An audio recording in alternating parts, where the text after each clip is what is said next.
All right. Welcome into another pregame Aftershock. I am here with the one and only Daniel Sperry, former Bay Area native, former host of a podcast with Joel Soria, my good friend, Yes. 2474 show. It's been hmm a while, but you've been in Kansas City for a bit.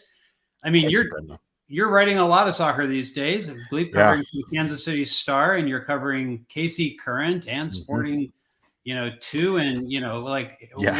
what aren't you covering these days? You got a lot Uh, going on there. yeah. It feels like a lot. This is welcome to trying to make things happen in life, right? But no, it's been a blast. I would definitely say this is completely the dream, and getting to do this. So yeah, covering the Kansas City Current was a very fun new experience last year, and I think really getting to know their team versus Sporting, which I've been around the club for almost 7 years now, which is crazy to think about. But everything there is very familiar.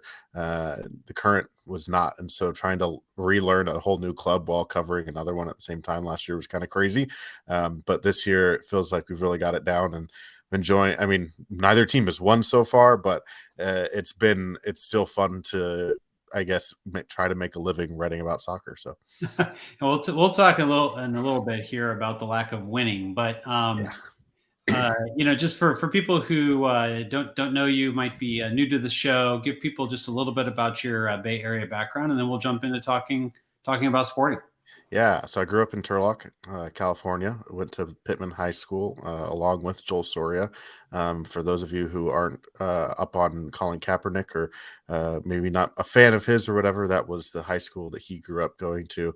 In Turlock, Joel and I went there together.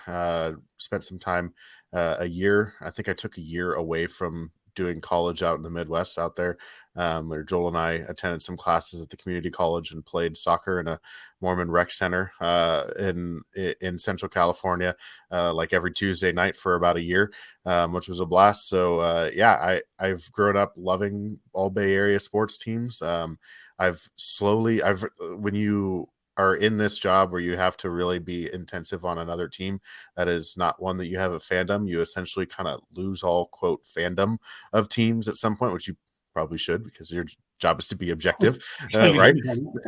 But I say the team that I've had the hardest time losing that fandom with has been the 49ers. So all my Chiefs fan friends out here are always like just waiting for the ball to drop, so then maybe I'll root for the Chiefs again further down the road. But it's a little tough sledding for 49ers fans out here too. But the Bay Area roots are pretty strong.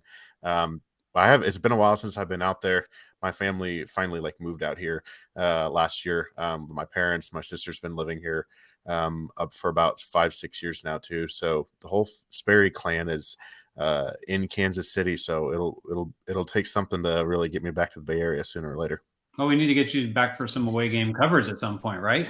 Yes, Is I that know. in the cards? I think they've been like sending you around a little bit these days, haven't they? Yeah, and some of it too is like, okay, whose couch can I bum on? Do I have enough money for gas, or I have enough Southwest points saved up? This weekend, I'm going to Chicago to cover the Current, playing the Red Stars, and staying with a friend. Used Southwest points to pay for my entire flight there. So I think right now I'm $20 into paying for this trip in Chicago, and we'll be paying for more Portillos when I get there. But yeah, it's been a blast covering the teams and stuff like that. Hopefully Bay Area trip is on my docket sooner or later. So Well, also, hopefully, I would like to get out to Kansas City sometime. yeah. I do have some extended family in the area, so that would be kind of nice. So maybe you get Yes. a few more patrons, and they'll send me to the Blue Hell. I'd like to see the Blue stadium Hell. sometime. Yeah. So let's talk about this Sporting Kansas City team, because this is a team, and I think you're probably tired of this story by now, but this is a team struggled last year for good parts of the year. Mm-hmm. You're losing, Gauchi Kinda, you're losing Alon Polito. Then I thought PV did a really good job. Peter Vermees did a really good job in being prepared. As soon as that secondary window hit, it looked like he had some moves lined up. Talk about the moves that came in real quick for everyone. But this team turned around, pretty quickly, Mm-hmm. and where they were, potentially fighting for the cellar of the West, were able to not quite make the playoffs, but were able to kind of move up the ladder a bit by the end of the year. And everything looked like it was going to be, all sunny and rosy potentially coming into 2023. So talk to us about the moves and, who are some of these players that, were performing last season and now starting to underperform this season. Yeah, so I think the two of the biggest ones, I mean, the main reason for the turnaround last year was the acquisition of Eric Tommy and William Agata. William Agata is a striker who came from a very low level team in the Israeli top flight. He had been with them when they got promoted. But, very good striker, very in terms of he's a kind of a goal hunter in the box. He is a true like target number 9, and he didn't really have anyone at that club that was giving him service. And when he got there to Sporting, they were desperate for a number 9 who had a nose for goal. Kyrie Shelton is very much a back to goal striker when he plays there, and it doesn't score a lot, and without a number 10 to underneath him, all the eyes were, they pretty much were able to just shut down Daniel Shalhoub and Johnny Russell, and they struggled at period for a long stretch of last season without that. But once William Agata comes in and is now really, really dangerous aerially, and now teams are kind of dropping off because he was getting in behind them for some 1v1s and stuff with the keepers that he also got pretty frequently for his first couple of games in the league. All of a sudden, it opens up space for a guy like Eric Tommy. There's one goal between those two to start this season. Eric Tommy has taken the most shots in MLS as a player. He has 0 goals to show for it, and he really is in Sporting, or as a team, or the lowest team in the league in terms of expected goals per shot created. And I think that they haven't been able to score. They haven't been able to create clear enough chances. And it's also one of those things too, where like last game against the Rapids, 10 of the shots that they had were blocked.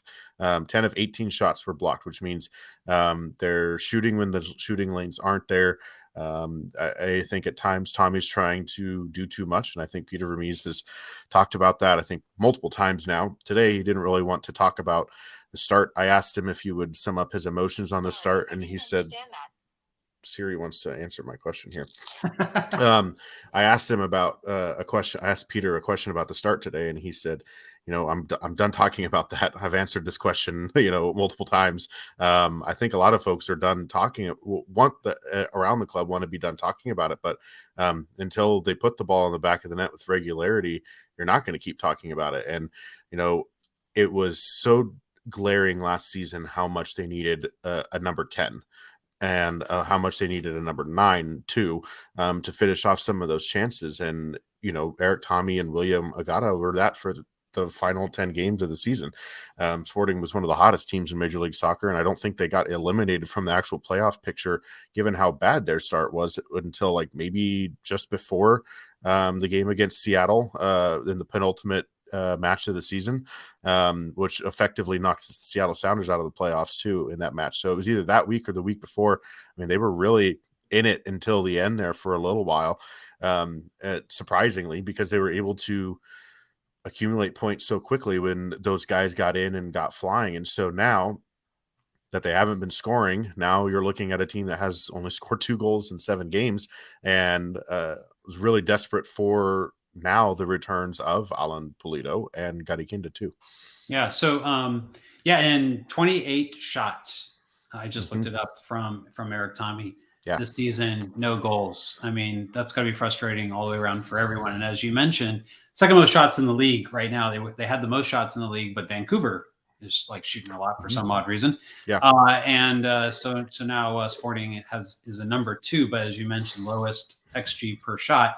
And the Quakes have, faced a team with low XG per shot before. They were called the Atlanta FC team that they faced, and had 2 goals, hung on them. That was a 1 in 500 probability for that to happen. So I'm going to say that Quakes fans are maybe a little gun shy on teams with a low XG per shot right now for understandable reasons.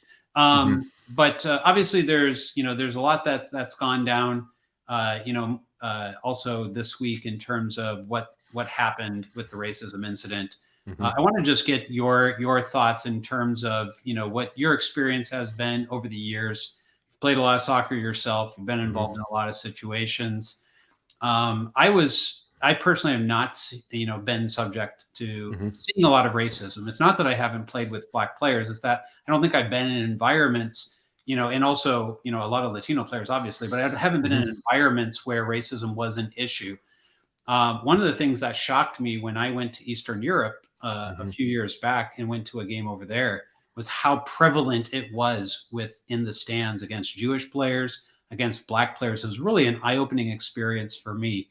Hmm. You reacted to the situation. I saw your tweets on social media, and you Yeah. reacted very strongly to the situation as well. And then today we hear just a 6-game, Hmm. match suspension, obviously for Yeah. Vanzeir. So, and nothing for Struber. So, just in summary, kind of, being from the Bay Area Yeah. and having maybe been in soccer and playing it for a bit more than I have, honestly. Hmm. What have you experienced in terms of racism, over time, and how does that experience kind of force, add to your reflections on what you saw, in terms of that incident? I think partially because, I mean, personally, I haven't experienced it. And I have I think the interesting thing is, uh, from a standpoint, I think maybe seeing even sometimes how fans react to certain players. Um, uh, Sometimes you see that and you question, okay, why are we so after this one guy here who is black, where there's another player maybe who is doing the same thing.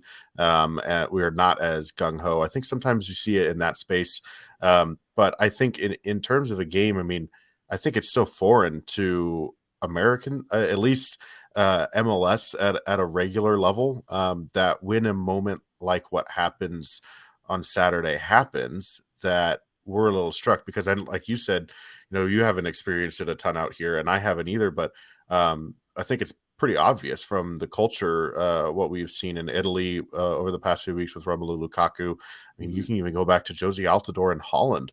There was a game where there was when he was playing with AZ Alkmaar. I mean, there was a game where I think it was a Dutch Cup game, and they were at a lower division team, and they were doing, the fans were making racist noises, and I think I you can correct me if I'm wrong, listeners, but I think there may have even been like a banana thrown in his direction. I mean, it was really, really poor and sour from those fans out there, and I think um, it's so when you see it so prevalent over there and you see it come to the soil here, and see it happen in MLS, I am trying to recall, we've had some incidents in Major League Soccer over the few years too, but most of them have been with foreign players.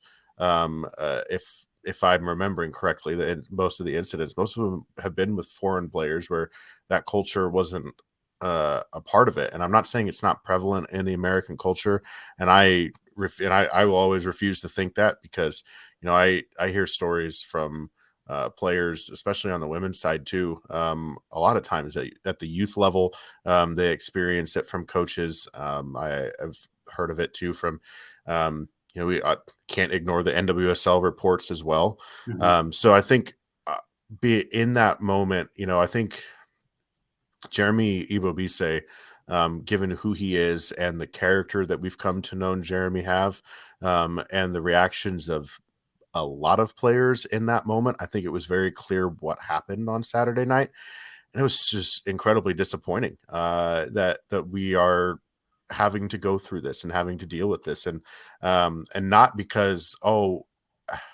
it's disappointing that we have to deal with it. It's disappointing that like this happened. Like we shouldn't have to be talking about this. And this is and I'm sure, I think they were even talking about it. If you were watching UCL on Paramount Plus, Thierry Henry just looked tired of having to talk about this. And I Mhm. think it's at a point where, we've got to continue to do what we can to stamp this stuff out, and I think we have to make a harsher punishment for it. I mean, 6 games seems like very little in the in the scheme of it all, and I just I wonder even for Struber in this too, are there a different set of protocols that need to be in place? Does MLS need to examine those as well? Because, if we have something like that, that was derailing a match for 20 minutes, that there's either a confusion about protocols, or there's a lack of an agreement of what should be done in that moment. And I think, because we haven't had that significant of a moment of it in a while. I think, the last time it was accusations made after a match, that, nothing was really brought to the referee's attention during the match. If I'm thinking back to the Franco Frangipane and Diego Chara incident, and was, I think, Adama Diomande too, and he was playing for LAFC, had made a claim about some racist abuse that he received. So I won't be blind to the idea that it can be prevalent in MLS, but I think we're also at a point where I think where we're at with punishment is probably not harsh enough. And I think where we're at with education for how to handle those things in the moment when it does happen, needs to be a lot better across the board, because I think Lucci was quite clear from it, and Struber was not. And I don't want to make this this is a foreign coach versus an American coach, and one might know the situation a little bit better. It shouldn't matter regardless of the coach. It should be very clear what should happen in these instances. And I would hope out of this we not only continue to see less and less of this, but also see MLS maybe strengthen their policy or change their policy to a very clear, understandable series of actions that need to be taken in a match when that happens. Yeah, I completely agree. One of the things that we've also heard, at least I've seen on Twitter from Europeans, is they wish their shows could be as frank about topics like this as we have been able to be in the U.S. We spoke with Freedom after our show. We're able to talk with Luchi Gonzalez. We're able to talk with Jeremy Abobasi after the game. We're able to speak in clear terms. Also, the Glasgow show that you mentioned, covering the Champions League, the same thing. They have the ability to be able to do that. And it's something that I think we can say that it's great that we've taken these steps forward, but clearly we still have a long way to go as a culture. Next, Daniel, just to kind of close this off, because I know we both got to run, we would be remiss to not point out that despite the goals that you haven't been able to score, Sporting Kansas City hasn't been able to score, the defense actually has been pretty good, save for a game against the Seattle Sounders. It's been a pretty good defense this season. What do you think is working there, and how does that potentially help translate into future offensive production from your perspective? Yeah, so the offensive production side is interesting because obviously for you and some of those who love the advanced statistics as well, Andrea Fontes is like a goals added star. And he has not been prevalent in the back line since the Seattle game. And I think the back line probably looked its truly strongest the last two games, but they didn't give as much in terms of possession and Andrea Fontes' ability to unlock defenses from deep, like we have seen him at his best.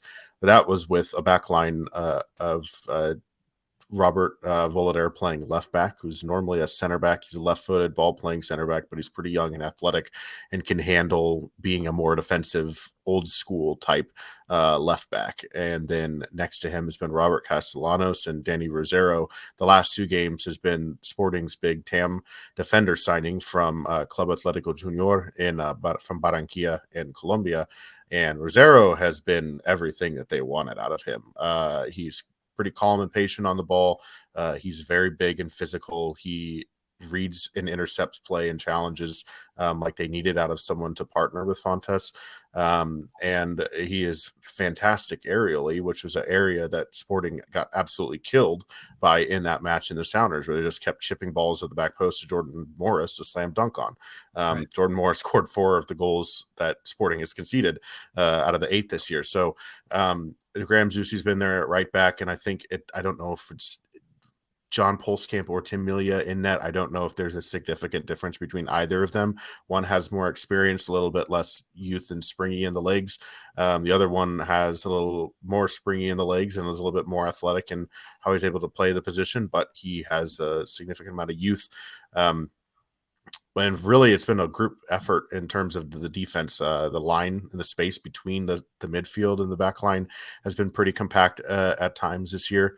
And in addition, they're kind of running this interesting little 4-4-2 type of defense. And when they don't have the ball, they kind of revert into a 4-4-2, and it's been semi-successful for them. Save one game where they got picked apart by crosses. They switched out that personnel, and only one other game this season they've allowed a double-digit goal output by the opponent. They have 3 clean sheets in there, so I think it is for Sporting. They feel like it's a matter of, okay, whenever we get the goals, we're going to start flying, and they still believe that they've got the goals in them. But that defense was a significant problem. I think the last 2 years, end of 2021, going all the way through 2022, it was still a pretty major issue for them. And I think that, I don't know that that's going to be the issue for them going forward. It'll just be whether or not they can start putting it in the back of the net. All right. Well, Daniel, always good to talk to you. Safe travels to Chicago. Too bad we won't be able to get you into San Jose this time around, but maybe we'll find a way to work that out in the future. And it'd be nice to do this live and together sometime, and maybe for sure, the Aftershock postgame show that way. But we'll do what we can this season. But enjoy talking to you as always. Yeah. And fans, of course, tune into the Aftershock postgame show and catch us at the end of every Earthquakes game. And Daniel's been able to join us even after his press conference with Peter Vermees a couple times and give us the other side of the fence, and always enjoy having him on the show. And we'll be talking to you again soon, Daniel. Yeah, for sure. Thanks for having me on. Always great to chat with you guys. All right. Take care.